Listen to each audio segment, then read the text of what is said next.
3 years ago, Bruno Fernandes was an unknown. Today, he's Manchester United's best player. While he's shining on the pitch, this talented player is still a mystery. Here are 8 things you didn't know about Bruno Fernandes. Number 1. His idols. Before becoming a role model himself, Bruno Fernandes was inspired by the greats. Since his childhood, the Portuguese star loved artists who impressed with their technique. When I grew up, the first player I really liked to watch was Ronaldinho. He had this kind of magic that nobody else had. He went everywhere with a smile on his face. He'd take a tackle and still be smiling. He'd give a nutmeg and have a smile on his face. If he won, he had a smile on his face. Even if he lost, he had a smile on his face. And when you watched Ronaldinho, you understood what it means to enjoy football. But that's not all. The Maya native was also inspired by another giant. When Cristiano began to take his first steps in the national team, it was in the Euros 2004 in our home country, Portugal. So I was 9 years old. That year stays with everyone because we lost the final and we saw him crying afterwards. He was a young boy who was starting to shine, and from there, I started to watch him. Like many others, it's CR7's mental strength that impressed him the most. It was the way he worked every day, the mentality he had, the capacity he had to give 100% in every game at a high level. For me, it was like a motivation, like you always have to do better.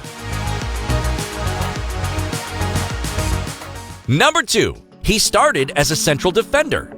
Before becoming a maestro compared to Andrea Pirlo, Bruno was a defender, a position he didn't choose and which could have given him a completely different trajectory.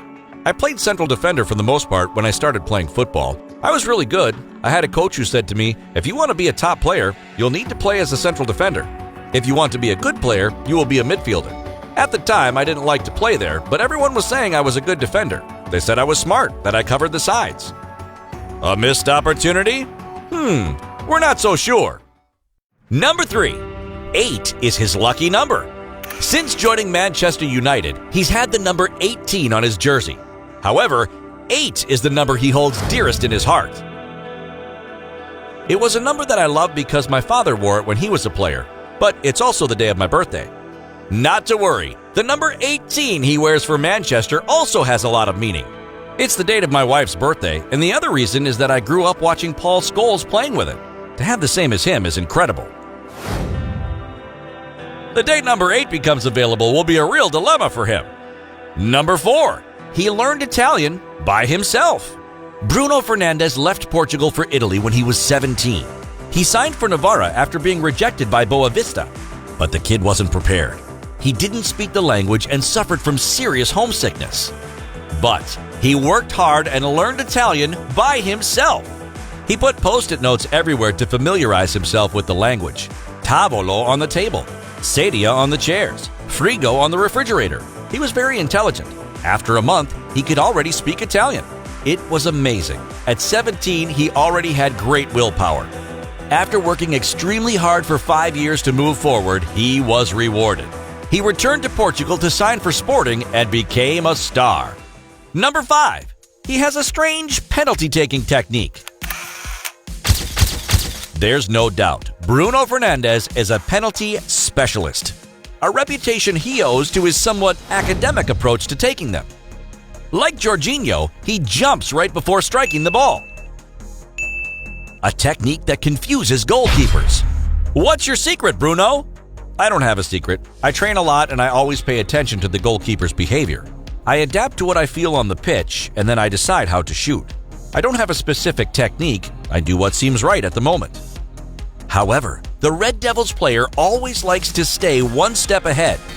Sometimes, I change everything so the goalkeeper isn't sure of himself. It's not to scare him. Instead, it's to change the look of the game and even trick him. A gamble that works nearly every time. Of his first 30 penalties taken, he's only missed 1. Number 6. He cried when he found out he was going to Manchester. What would your reaction be if your dream club wanted to sign you? Calm? Excited? Nervous? Bruno Fernandes was overcome with emotion. When I got the call, I told my wife, my brother, my sister, my mother, and I started to cry with happiness. I'd fought all my life for this. They knew that my biggest dream was to play for Manchester. Yes, he cried. Now it's Premier League goalkeepers who are crying. Number 7. He had a poster of Stephen Ireland in his bedroom. Some of you might be asking who Stephen Ireland is. He's a former Manchester City player whose career didn't turn out as it should have. But above all, he's a midfielder that Bruno Fernandes loves. Bruno Fernandes told me that as a kid, he had a poster of me. He said that when he played Football Manager, he always signed me. I was like, you had me on a poster? And seriously, you signed me for Football Manager? Well, yes, if he told you, Stefan. It appears the two men had this exchange during lockdown because they live in the same neighborhood in Manchester. Crazy! Number 8. He humiliated his older brother's friends at football. Like many other kids, Bruno learned to play the real football in the streets, with its codes and rules where anything can happen. But the kid wasn't afraid of anything. I grew up with a brother who's 5 years older than me, and so I grew up playing with him and his friends. Most of the time, I wouldn't play because he didn't want me to play with his friends. I don't know if he was afraid that I was too good for them. I always wanted to play with the older ones, and the problem was I didn't want to just play. I wanted to be the best out of all of them. And if I need to do a nutmeg on someone, I will do it. I don't care. Behavior that could have cost him, because people don't like getting beaten by people younger than them. The older guys are mad when they see a little boy do that. Everyone starts shouting and laughing at them, saying, "Hey, you took a meg from a little boy!" And then someone can come for you and kick you. So I think sometimes my brother was afraid of this, and other times he knew I was good enough to play against them, and so he just doesn't want problems.